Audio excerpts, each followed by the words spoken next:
what all the we have so many fires right now. I don't know what the cross street is for each one. Something where we should be evacuating? No, they're actually up on the mountain. Just be advised, multiple fires in the Zone 3 area. You're going to be. I never had a more hectic 6 hours of my life. Than here during this. And, this was the most hectic 6 hours of my life. Losing battle though, these homes are going up pretty fast. I could see it moving across the ridge. About 2 o'clock, I'd start trying to call my mom. And I tried her multiple times, no answer. Yeah, it need to be an evacuation. We're still running into a lot of people still in bed. We knew it was bad, but we didn't really know where it was. She called me. And I don't even know how I got a sentence out before I said, Mom, I've been trying to reach you, there's a big fire. And she said, my house is on fire. She just told me she couldn't get out, the whole house was on fire, everything outside was fire. If you look back behind me, you can see what's left of the Journeys Inn mobile home park. And then she's coughing, and then I just converted to like a child and just told her over and over again, I love you, Mommy. That's what I just kept saying until we heard her scream, and then the phone went dead.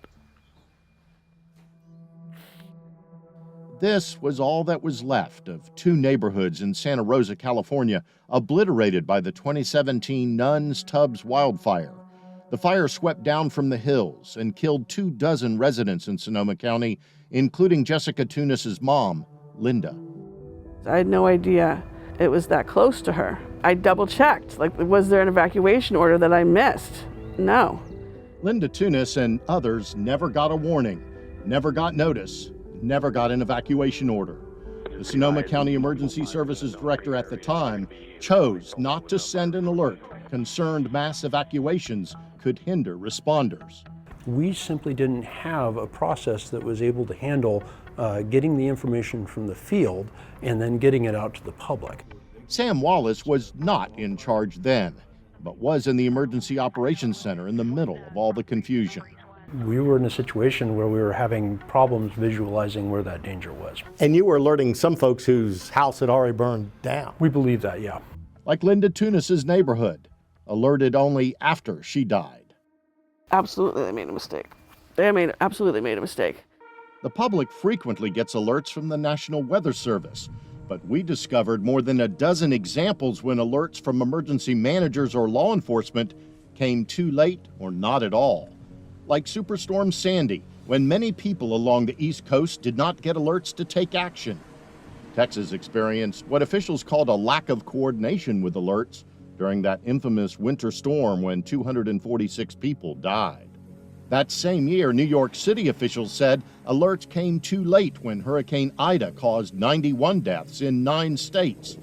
Hundreds in Colorado didn't get alerted in time during the state's most destructive wildfire. Later, local authorities determined they need to streamline how warnings are sent out.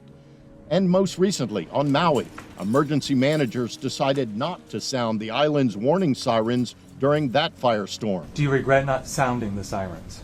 I do not. The sirens, as I mentioned earlier, is used primarily for tsunamis. Nearly 100 people died. Every time this happens, I think, why have these people not learned from our tragedy, what we went through here? We asked that question to the heads of FEMA at a conference of emergency managers. Does it kind of break your heart? You got the technology, it just wasn't used. Absolutely. It does break my heart when we know we have a technology that can be used to keep people informed and safe, and it's not used. Why does this keep happening again and again? We have to focus our efforts on reaching out to communities, get them the understanding and the comfort level with using this to be able to get that message out there. And we are committed to continuing to work with communities across the nation to help them feel comfortable and confident in their skills to properly alert those that are in harm's way. FEMA requires training for emergency managers who send out alerts. I took the online course myself and found it's focused on rules, laws, and systems, not as much on how and when to alert. I took the training, the 2-hour, and I flunked the test. Oh my goodness. It was hard, but it was 3/4 of the way through before we start talking about decision making. Do we need to beef that up? Maybe we need to create a more hands-on follow-up mandatory training that is all about implementing and using the system.